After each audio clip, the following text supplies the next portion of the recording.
Opening ಮಾಡ್ತಾ ಇದ್ದಾರೆ ಇವತ್ತು ನಮ್ಮ ಕಾರ್ನ ಜಕ್ಕನಕಟ್ಟಿಗೆ. ಜಕ್ಕನಕಟ್ಟಿಲಿ ಇವತ್ತು ಒಂದು ಕಾರ್ಯಕ್ರಮ ಆಯೋಜನೆ ಆಗಿದೆ. ಏನೇನು ಕಾರ್ಯಕ್ರಮ ಆಗುತ್ತೆ ಮತ್ತು ಕಾರ್ಯಕ್ರಮವನ್ನು ಆಯೋಜನೆ ನಮ್ಮ ತಂಡದವ್ರು ಹೇಗೆ ಮಾಡಿರ್ತಾರೆ ನೋಡೋಣ, ಮತ್ತು ಆ ಜನರ ಊರಿನ ಸಮಸ್ಯೆಗಳೇನು ಅಂತ ಅರ್ಥ ಮಾಡ್ಕೊಳ್ಳೋಣ. ಈ ವಿಡಿಯೋನ ಸಂಪೂರ್ಣವಾಗಿ ನೋಡ್ತಾ ಇದ್ದೀವಿ. ನಮ್ಮ ಚಾನಲ್ಗೆ ಸಬ್ಸ್ಕ್ರೈಬ್ ಆಗಿಲ್ಲ ಅಂದರೆ ಸಬ್ಸ್ಕ್ರೈಬ್ ಆಗಿ.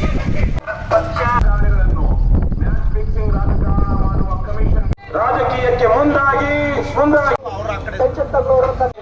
ಕ್ಷೇತ್ರಕ್ಕಾಗಿ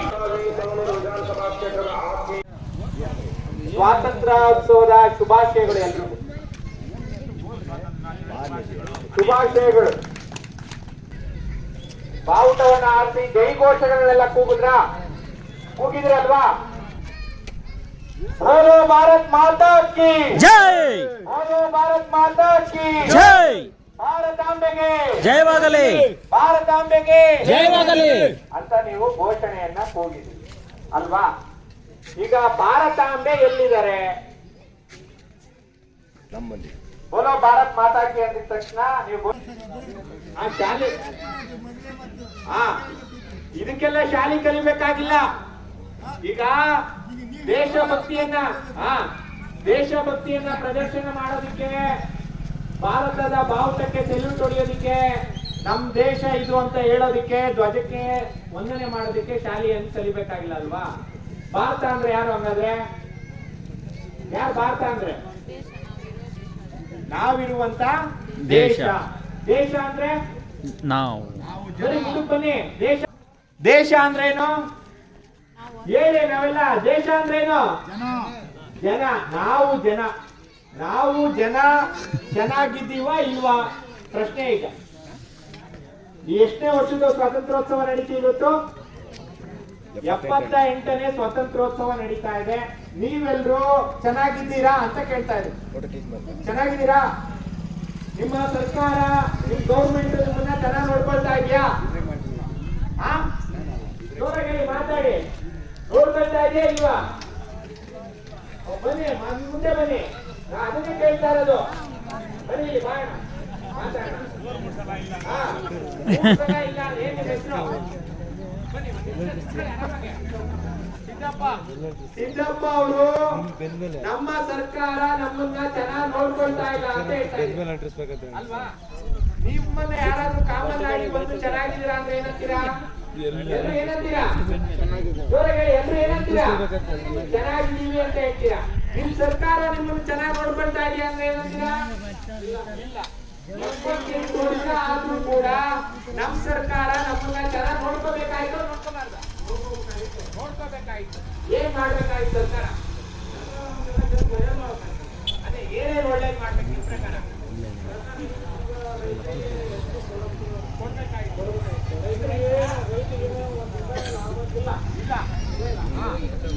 ನೋಡಿ, ಮಾಡೋದೊಂದು. ನೋಡಿ ರೈತರ ನೀವು ಸಿದ್ದಪ್ಪರೇ, ಎಷ್ಟು ಎಕರೆ ಇದೆ ಜಮೀನು? 4 ಎಕರೆ ಇದೆ. 4 ಎಕರೆ ಜಮೀನಲ್ಲಿ ಸಿದ್ದಪ್ಪ ಅವರು ಬೆಳೆ ಬೆಳಿತಾರೆ. ಆ ಬೆಳೆ ಬೆಳೆದಿದ್ದಕ್ಕೆ ಸರಿಯಾದ ಬೆಲೆ ಸಿಗ್ಬೇಕಾ ಸಿಗ್ಬಾರ್ದ? ಹೇಳಿ ಜೋರಾಗೆ. ರೈತರು ಸಿದ್ದಪ್ಪ ಏನ್ ಬೆಳೆ ಬೆಳೆಯೋದು? ಗೋವಿನ ಜೋಳ ಬೆಳಿತಾರೆ.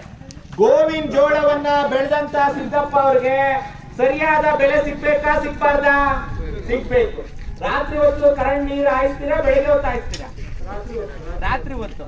ಈಗ ಸಿದ್ದಪ್ಪ ಅವರು ರಾತ್ರಿ ಹೊತ್ತು ಹೆಂಡತಿ ಮಕ್ಕಳನ್ನ ಬಿಟ್ಟು ಹೊಲದಲ್ಲಿ ಹೋಗ್ಬೇಕಾ? ಹೇಳಿ. ರಾತ್ರಿ ಹೊತ್ತು ಕಷ್ಟಪಟ್ಟು ಹಾವು ಚೇಳು ನೋಡ್ಕೊಂಡು ಸಿದ್ದಪ್ಪ ಅವರು ರಾತ್ರಿ ಹೊತ್ತು ಹೋಗಿ ಕರೆಂಟ್ ಆನ್ ಮಾಡಿ ನೀರು ಆನ್ ಮಾಡ್ಬೇಕಾ? ಬೆಳಿಗ್ಗೆ ಹೊತ್ತು ಪವರ್ ಬೇಕಾ? ಬೆಳಿಗ್ಗೆ ಬೇಕಾ ಬೇಡ ಸಿದ್ದಪ್ಪ? ಬೆಳಿಗ್ಗೆ ಬೇಕು. ಬಿತ್ತನೆ ಬೀಜಗಳು ಎಷ್ಟು ಕೆಜಿ? ಬಿತ್ತನೆ ಬೀಜ ರೇಟ್ ಒಂದ ಇದೆ. 1 kg ಬೀಜ ಕಸ್ಕೊಂಡ್ರ ಸರ್ಕಾರದವರು. 5 kg ಗೊಬ್ಬರ ಕಸ್ಕೊಂಡ್ರ. ಅಷ್ಟ ಒಟ್ಟು ರೈತರು ಮಣ್ಣು ಕೊಡೋ ಸರ್ಕಾರ ಮಾಡೋದು ಉದ್ಧಾರ ಮಾಡ್ತಾ ಇಲ್ಲ. ಹಾಗಾಗಿ ಸಿದ್ದಪ್ಪ ಅವ್ರಿಗೆ ಸರ್ಕಾರ ಮೋಸ ಮಾಡ್ತಾ ಇದೆ ಅಂತ ಇವತ್ತು ಗೊತ್ತಾಯ್ತಾ? ಬಹಳ ದಿನ ಎಂದೇ ಗೊತ್ತಾಯ್ತು. ರೈತರಿಗೆ ತಿಳಿತಾ ಇಲ್ಲ, ರೈತರಿಗೆ ಅರ್ಥ ಆಗ್ತಾ ಇಲ್ಲ. ರೊಕ್ಕ ಸೇಮ್ ಆದ್ರೆ ಅವ್ರಿಗೆ ಓಟ್ ಹಾಕ್ತೀರಾ? ಓಟ್ ರೊಕ್ಕ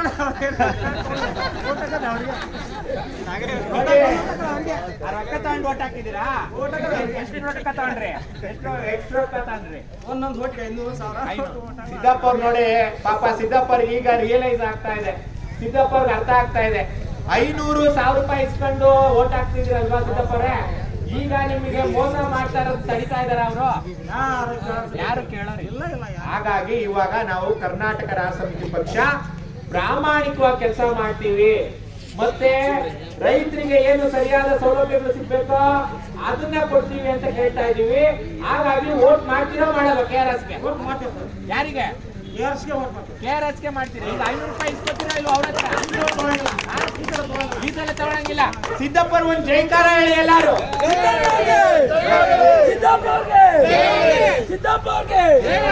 ನಾವು 500 ರೂಪಾಯಿ ಒಂದು ಘೋಷಣೆ ಹಾಕೋಣ. ಸ್ವಾವಲಂಬಿ ರೈತ, ಸ್ವಾಭಿಮಾನಿ ರೈತ. ಸ್ವಾವಲಂಬಿ ಆಗಿರುವಂತ ತನ್ನ ಶಕ್ತಿ ಮೇಲೆ ತಾನು ದುಡಿದು ತಿಂತಿರುವಂತ ರೈತ ಸ್ವಾವಲಂಬಿಯಾಗಿ ಬದುಕೋದು ಸಿದ್ದಪ್ಪರಿಗೆ ಗೊತ್ತಿದೆ. ಆದ್ರೆ ಅವರು ಯಾರೋ ದುಡ್ಡು ಕೊಟ್ಟಿದ್ದಾರೆ ಅಂತ ಹೇಳಿ ದುಡ್ಡನ್ನ ತೆಗೆದುಕೊಂಡಿದ್ದಾರೆ, ಮತ್ತೆ ಅವರು ಓಟ್ ಹಾಕಿದ್ದಾರೆ. ನಾವು ಭಾರತ ದೇಶದ ಜನ, ದೇಶ ಅಂದ್ರೆ ನಾವು. ಈಗ ನಾವು ಪದೇ ಪದೇ ಮೋಸ ಹೋಗ್ತೀರಾ ಸಿದ್ದಪ್ಪರ? ಈಗ ಒಂದ್ಸಲ ಮೋಸ ಮಾಡ್ಬಾರ್ದು. ನಾಳೆ ಈಗ 10 ಸರಿ ಹೋಗ್ಬಿಟ್ಟಿದ್ದೀರಾ, ಎಷ್ಟು ಸರಿ ಓಟ್ ಹಾಕಿದ್ದೀರಾ? ಬಂದಿಲ್ಲ, ಈಗ ನೋಡಿಲ್ಲ. ಈಗ ನೋಡಿದಿರಾ? ಓಕೆ, ಬಂದಿಲ್ಲ, ಈಗ ನೋಡಿದಿರಾ? ಹಾಗಾಗಿ ಸಿದ್ದಪ್ಪರ ಜೊತೆಗೆ ಬಹಳ ಜನಕ್ಕೆ ಇಲ್ಲಿ ನಾನು ಕೇಳ್ಕೊಳ್ಳೋದಿಷ್ಟೇ, ನಿಮಗೆ ಹೀಗೆ ಆಡಳಿತ ಮಾಡ್ತಿರುವಂತ, ಈ ಗೆದ್ದೋಗಿರುವಂತ ಎಲ್ಲಾ ಜನರು ನಿಮಗೆ ಮೋಸ ಮಾಡಿದಾರೋ ಇಲ್ವೋ? ಮಾಡಿದ್ದಾರೆ. ನೀವು ಚೆನ್ನಾಗಿದ್ದೀರಾ ಅಂದ್ರೆ ಚೆನ್ನಾಗಿದ್ದೀರಾ ಅಂತ ಹೇಳ್ತೀರಾ. ನಿಮ್ಮ ಸರ್ಕಾರ ನಿಮ್ಮನ್ನ ಚೆನ್ನಾಗಿ ನೋಡ್ಕೊಳ್ತಾ ಇದೆಯಾ ಅಂದ್ರೆ ಚೆನ್ನಾಗಿ ನೋಡ್ಕೊಳ್ತಾ ಇದೆಯಾ? ಇಲ್ಲ. ಈಗ ರೈತರದ್ದು ಒಂದು ಕಷ್ಟ ಆದ್ರೆ ಇನ್ನು ಬೇರೆ ಬೇರೆ ಜನದ್ದು ಕಷ್ಟ ಇದೆ. ಏನ್ ಕಷ್ಟ ಈಗ? ಸಿದ್ದಪ್ಪ ಅವ್ರು ಬಿಟ್ಟು ಬೇರೆಯವ್ರು ಬನ್ನಿ, ಮುಂದೆ ಬನ್ನಿ, ಮಾತಾಡಿ. ನಿಮ್ ಸರ್ಕಾರ ನಿಮ್ಮನ್ನ ಚೆನ್ನಾಗಿ ನೋಡ್ಕೊಳ್ತಾ ಇದೆಯಾ ಇಲ್ವಾ? ಇದು ನಾವು ಮಾಡ್ತಾ ಇರೋದು KRS ಪಕ್ಷದ ಜನ ಸಂವಾದ. ನೀವು ಜನರು ಏನನ್ಸುತ್ತೆ? ನಿಮ್ ಸರ್ಕಾರ ಏನ್ ಮೋಸ ಮಾಡಿದೆ ಅನ್ಸುತ್ತೆ? ರೈತರು ಸಮಸ್ಯೆ ಹೇಳಿ. ನಿಮ್ಗೆ ಯಾವ ಅಂಶದಲ್ಲಿ ಸರ್ಕಾರ ಮೋಸ ಮಾಡಿದೆ? ಮಾತಾಡಿ, ಪರವಾಗಿಲ್ಲ. ನಾನ್ ಕೇಳ್ತಾ ಇರೋದು ಇಷ್ಟೇ, ಸರ್ಕಾರ ಮೋಸ ಮಾಡ್ತಾ ಇದೆಯಾ ಇಲ್ವಾ ನಿಮ್ಗೆ? ಸರ್ಕಾರ ಅಂದ್ರೆ ಯಾರು? ನಾವು. ಸರ್ಕಾರ ಅಂದ್ರೆ ಯಾರು?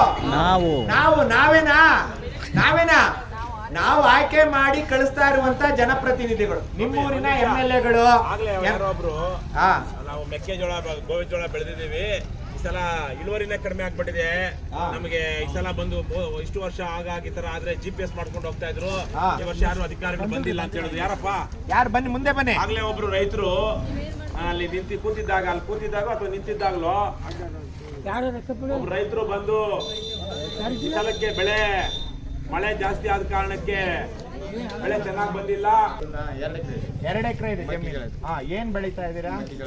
ಮೆಕ್ಕೆಜೋಳ ಬೆಳೀತಾ ಇದ್ದೀರಾ. ಈಗೇನು ಬೆಳೆ ನಷ್ಟ ಆಗಿದ್ಯಾ? ಜಾಸ್ತಿ ಮಳೆ ಬಂದಿದ್ಯಾ? ಓಕೆ. ಈಗ ಈ ವರ್ಷ ಬೆಳೆ ಬೆಳೆದ್ರೆ ನಿಮ್ಗೆ ಹಣ ಗಂಜಿ. ಈಗ ಅದನ್ನ ಬೆಳೆದು ಬಿಟ್ಟು ನೀವು ಬೇರೆ ವಸ್ತುಗಳನ್ನ ಕೊಂಡ್ಕೋತೀರಾ. ಏನೇನ್ ಕೊಂಡ್ಕೋತೀರಾ? ಅಲ್ಲ, ಏನೇನ್ ಕೊಂಡ್ಕೋತೀರಾ ಅಂತ ಹೇಳಿ.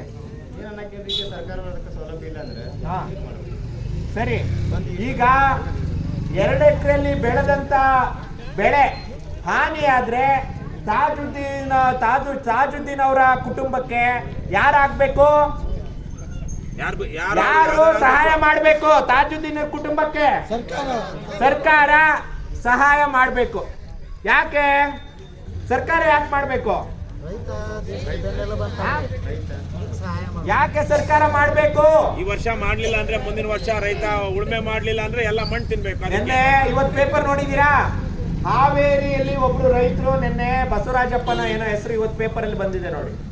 ಅವರು ಬೆಳೆ ನಷ್ಟ ಆಗಿದೆ, ಮತ್ತೊಂದಾಗಿದೆ. ತಾಜುದ್ದೀನ್ ಅವರು 1 ವರ್ಷ, 2 ವರ್ಷ, 3 ವರ್ಷ, 4 ವರ್ಷ, 5 ವರ್ಷ ತಡ್ಕೋಬಹುದು. ಅವ್ರ ಕುಟುಂಬದಲ್ಲಿ 9 ಜನ 10 ಜನ ಇದ್ದಾರೆ. ಯಾರ್ದಾದ್ರೂ ಆರೋಗ್ಯ ಹದಗೆಟ್ರೆ ನಿಮ್ಮ ಊರಲ್ಲಿ ಒಳ್ಳೆ ಆಸ್ಪತ್ರೆ ಇದೆಯಾ? ಇಲ್ಲ. ಹೋಗ್ಲಿ, ಶಿಗ್ಗಾವಿ ಕರ್ಕೊಂಡೋದ್ರೆ ಆಸ್ಪತ್ರೆ ಇದೆಯಾ? ಇಲ್ಲ. ಮತ್ತೆ ಈಗ ತಾಜುದ್ದೀನ್ ಅವ್ರ ಹತ್ರ ಇರೋದೇ 2 ಎಕರೆ ಜಮೀನು. ಇವರು ಬೆಳೆ ಬೆಳೀತಾ ಇದ್ದಾರೆ, ಬೆಳೆ ನಷ್ಟ ಆಗೋಯ್ತು. ಇವ್ರ ಮನೇಲಿ ಅವ್ರ ಕುಟುಂಬದವ್ರು ಯಾರೋ ಆರೋಗ್ಯ ಹದಗೆಟ್ಟ ಗಿಡದ್ ಬೇಡ. ಓಕೆ, ನಮ್ಮ ಕುಟುಂಬದಲ್ಲೇ ಯಾರೋ ಒಬ್ರು ಆರೋಗ್ಯ ಹದಗೆಟ್ರೆ ನಾವು ಕರ್ಕೊಂಡು ಹೋಗೋದಕ್ಕೆ ಒಳ್ಳೆ ಆಸ್ಪತ್ರೆಯನ್ನ ಸರ್ಕಾರ ಮಾಡ್ಬೇಕೋ ಮಾಡಬಾರ್ದು? ಆದ್ರೆ ನೀವು ಇಲ್ಲಿವರೆಗೂ ಗೆಲ್ಸಿರೋರು ಮಾಡಿದಾರಾ? ಮಾಡಿಲ್ವಾ? ಸಿದ್ದಪ್ಪ ಹೇಳಿ ಜೋರಾಗೆ. ಸಿದ್ದಪ್ಪ, ಮಾಡಿಲ್ವಾ? ಆಸ್ಪತ್ರೆ ಒಳ್ಳೆ ಆಸ್ಪತ್ರೆ ಮಾಡಿದಾರೋ ಮಾಡಿಲ್ವೋ? ಜೋರಾಗಿ ಹೇಳಿ.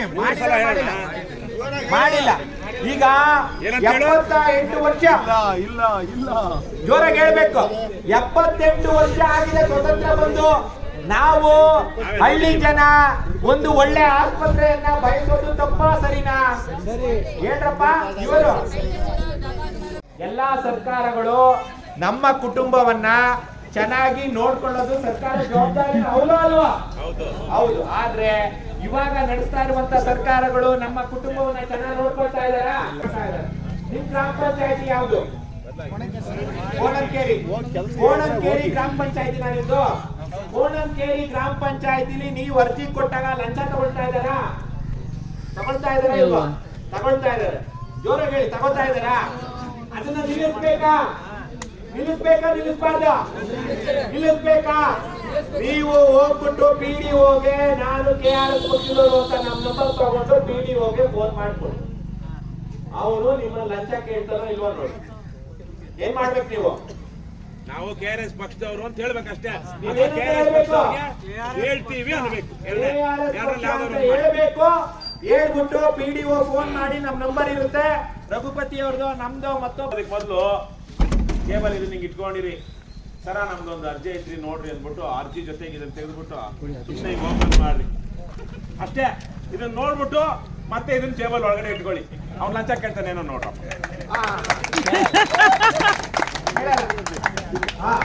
ಇದು ಈ ನೆಲ ಅಂತಿಂತ ನೆಲವಲ್ಲ.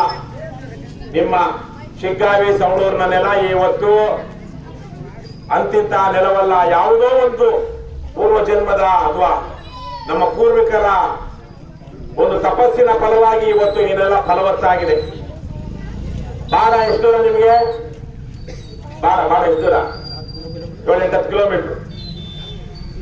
ಶಿಶುನಾಳ ಎಷ್ಟು ದೂರಪ್ಪ? ಅದೊಂದು 22-23 ಕಿಲೋಮೀಟರ್. 25 ಆಗುತ್ತಾ? ಇದೆಲ್ಲ ಸೇರಿದ್ದು ತಾನೇ ಶಿಗ್ಗಾವಿ. ಕನಕದಾಸರು ಹುಟ್ಟಿ ಬೆಳೆದ ನಾಡು, ಶರೀಫ್ ಅಜ್ಜ ಹುಟ್ಟಿ ಬೆಳೆದ ನಾಡು. ಈ ನೆಲದಲ್ಲಿ ಇವತ್ತು ಇಡೀ ಕರ್ನಾಟಕದ ರಾಜಕೀಯವನ್ನೇ ಬದಲಾಯಿಸುವಂತಹ ಒಂದು ಮಹಾ ಸಂಗ್ರಾಮ ನಡೆಯಲಿದೆ ಬರುವ ಚುನಾವಣೆಯಲ್ಲಿ. ಇವತ್ತು ಶಿಗ್ಗಾವಿ ಜನ, ಜಕ್ಕನಕಟ್ಟಿಯ ಜನ ಒಂದು ಒಳ್ಳೆಯ ತೀರ್ಮಾನವನ್ನ ಮಾಡಿದ್ರೆ